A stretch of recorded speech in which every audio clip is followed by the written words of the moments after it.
Growth Point Dynamics, that's the name of our discipleship strategy in our church. And the first lesson, we talk about engaging your community. This is the first thing that you will do if we want to disciple or reach out, right? So we will pray for our community, pray for the people that you want to reach out or to disciple. And then we slowly penetrate their world. Okay, we go to their comfort zone. Sometimes we leave our comfort zone so we can go to their comfort zone. We become friends with them. We go in peace. And as we build a relationship with the people by doing the things that we love, and we talk about doing it with non-believers, playing sports with non-believers, joining this club where non-believers are there, inviting people to your house and have meals with them just to connect with them. As we penetrate their world, we will find people that we can call the persons of peace or a person of peace. They are these people that even though maybe they don't believe the gospel first, but they are interested about God, and they have questions about life and spirituality. And some of them will even initiate time with you and friendship with you. So these people are our focus. And then as we develop relationships with them, we slowly plug them in to some evangelistic events or personal Bible study, or maybe our church service, or we can preach the gospel to them, right? And if they respond well, then we slowly transition them into a Bible study using our own discipleship material. Sometimes I will call it a Christian study if they're new believers, because the word Bible study for unbelievers, it sounds so heavy. It sounds so boring. It's different when you say, I want to invite you to a Christian study. Let's study Christianity. So I think it's a better term for me. So that's how we engage our community. And then once you already have someone or some people who are part of your small group, because you will form it on the first stage, now it's your time to equip and empower them. So we equip and empower our convert. We have a goal, not just they learn, but for them to become disciple makers. Okay, so that's always the end goal. And usually we stop at first stage. Now we are teaching them. That's all. That's why a lot of discipleship, quote unquote, studies right now, it's just all about one person teaching a bunch of people, and it has been going on for years and years, and no one is becoming a leader. No one is developed because they don't have a plan and they don't have a clear picture of what should happen. So to us, a learner should become a group leader, or at least a disciple maker if they cannot lead a group. So that's our goal. We are teaching them not just for them to learn, but for them to learn how to make disciples. So once you have this kind of people, for learners, you teach them. These are the people who are new to the faith and they need to learn a lot of things. So your approach will be to teach them. But then some of them are already Christians. They're just mixed into your group. They're already believers, but are just not reaching out. So what do you do with these people? You meet with them, and then you motivate them, you pray with them, and teach them discipleship. Now, if they grow and they develop into people who can now slowly teach the material, then you give them teaching opportunities carefully. Okay, now, I'm not saying give them right away, but give them carefully, give them selectively. Only choose those people who are good at communicating, because not everyone can teach a big group of people.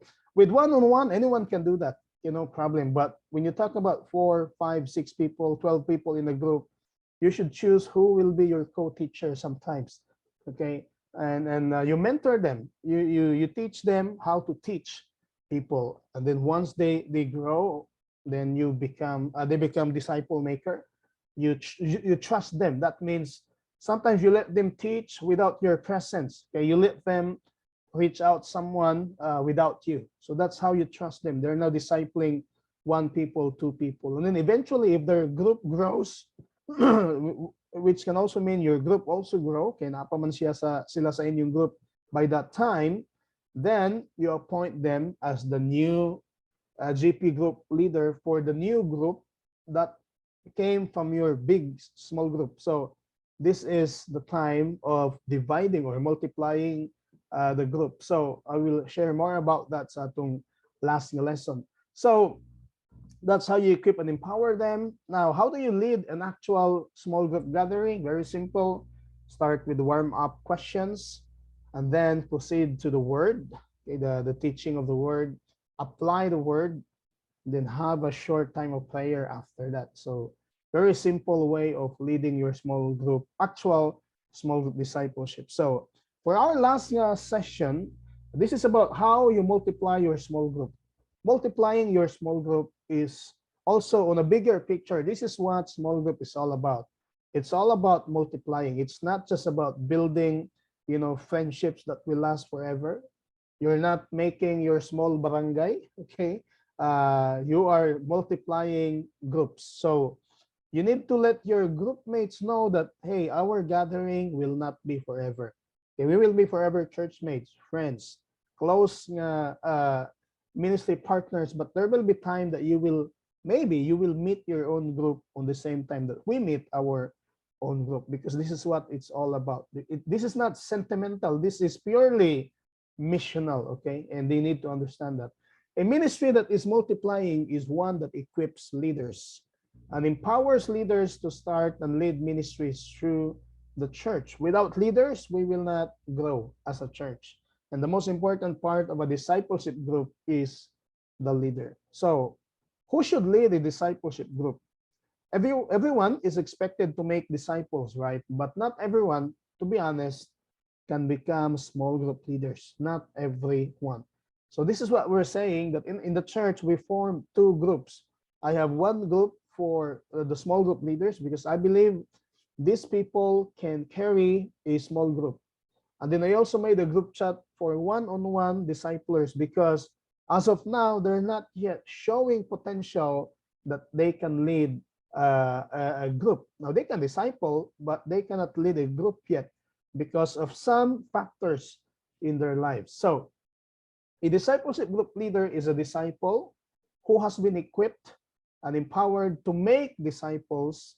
And then when he was making, or she's making disciple, we develop him to become, or her to become, small group leaders, okay, through our small groups ministry. So all discipleship group leaders should be full of faith. How do we spot someone? This is for pastors. How do we spot someone that we can possibly appoint as a Grow Point group leader or GP group leader? One, the acronym is faith. They must be full of faith. One, they must be faithful. So of course, they follow Jesus and help others to follow him as well. That means he is already, or she is already active in making disciples on a one-on-one basis. Okay.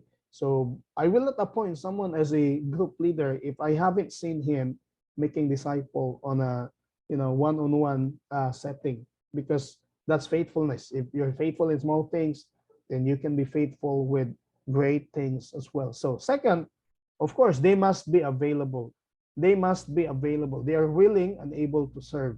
Leading a small group is quite challenging, even if you have to just meet your group maybe twice a month. It's still challenging because you have other issues with your life now. You have work, you have families, you have your own personal stuff, you have sideline your work, and so many things going on. But you have to stop all of that just to focus on these few people every week. They come to your house or you meet somewhere. Usually you will spend something out of your own pocket, right? And usually you're the first person they will call if they need help. And if you're not available, then you cannot do that. So there's so many people who has potential to lead groups, but they're not available. So I cannot appoint someone to be a group leader if he's not available, if he's not around. So they're willing and able to serve. Third, they must be involved. So they are active in their church community. They're involved in the group chat. They send messages from time to time. They show up in church consistently. When there's outing or baptism, they're there. When there are emergencies or church events, of course, they're there. So these are those people that you will miss when they're gone. So because they're very involved. You have those people in the church, right? If they're gone, you don't feel it because they they're not involved in the first place. So they have to be active. So T would be teachable. They must be teachable. They are humble and willing to grow and receive training in correction, because again, discipleship is we're learning on the way. So there will be times that the pastor or some senior group leaders will correct you, or maybe um, improve how you're doing. So it has to be teachable.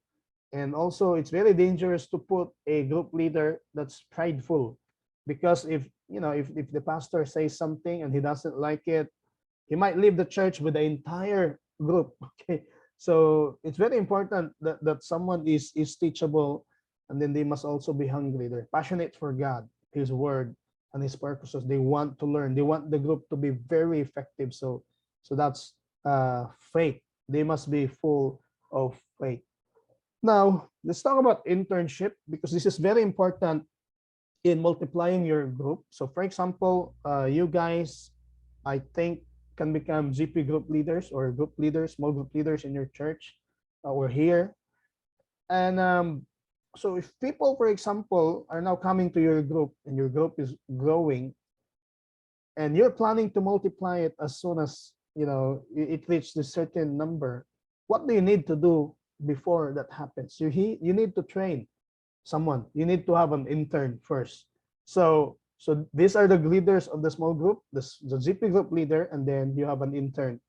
It doesn't happen right away, but along the way you will spot a couple or spot someone. Yeah, hey, I think this guy is good in teaching. He's always active. He's faithful, and I think I can make him my intern. So an intern is a future discipleship group leader who is currently serving with the discipleship group leader. So healthy discipleship groups have at least one intern, and some will have two. All right. So I think the group leader will recommend to the pastor, I want to make this guys some intern. Maybe the pastor will think about it, pray about it, and if that's good, then it's good to go. If the pastor says okay, if he's peaceful with that, so you can have one or you can have two in your team. The more, the better, right? It's important to understand the difference between an intern and an assistant. By definition, an intern will eventually do everything the leader is doing. Okay, they are your co-teacher, right? They are your disciple maker in your small group, right? And one day soon, the intern will lead a discipleship group. So multiplication. The intern isn't just there to help, but to learn and receive on-the-job training. And this training is not formal. Don't worry. This is a heavy job. I need to lead the group. I need to train someone.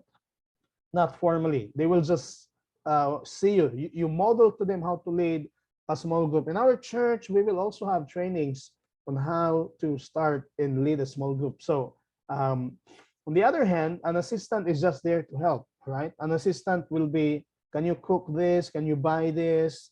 Can you Xerox this? Can you print this? Can you get the chair? That's an assistant.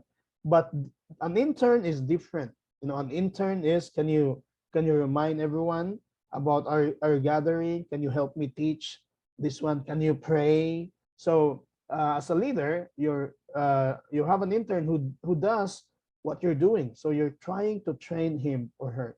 Now, the difference between interns and assistants is a difference between success and failure in discipleship ministry. So you really need to get what an intern is, and don't treat him or her just like an assistant. Some of them will be your assistants for sure, but remind yourself that I need to train them on a higher plane, on a higher level, because I'm grooming them for small group leadership. So interns should also be full of faith, the same qualification: faithful, available, involved, teachable, and hungry. So once we find these people, then we appoint them as interns. A strong and healthy church includes leaders and potential leaders who have been equipped to minister. And these leaders and potential leaders should be full of faith, as we've said. Now, how do you empower new leaders? So for example, you have established a healthy discipleship group, right? You have a small group, you engage the community, you teach them the material, they're growing. What's next? A discipleship group increases in number again, by engaging culture and community. So we also teach them how to engage their community, and the discipleship group members experience personal growth as they're established in the faith, the church community, the word, and prayer.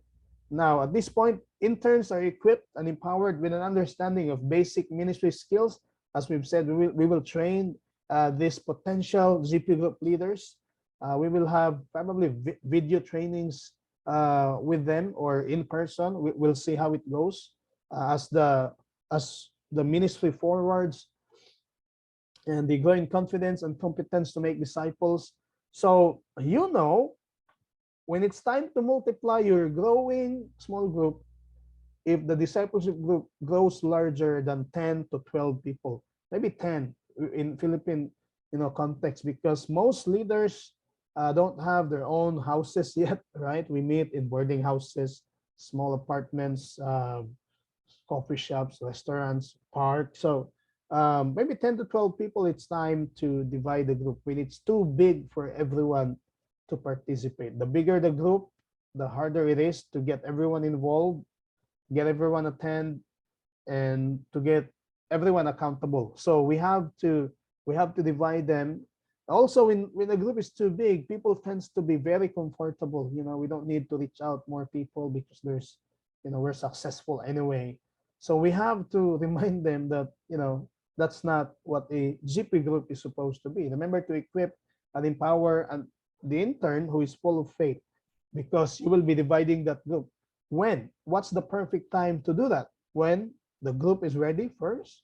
When the group is ready, the group is constantly over 12 people. When you meet, you're filling the house, you're filling the shop, you're filling the boarding house. Excuse me. So you need to divide the group. And this is something I want to see happen in our church. I don't think we have seen this before, that we need to divide a group because it's growing so fast or it's growing too big. I haven't seen this. So hopefully we will see it in the coming years. Maybe anak po sa inyong place there or in your church there. When the intern is ready, don't divide the group unless you have an intern ready. Okay, because who will lead that group?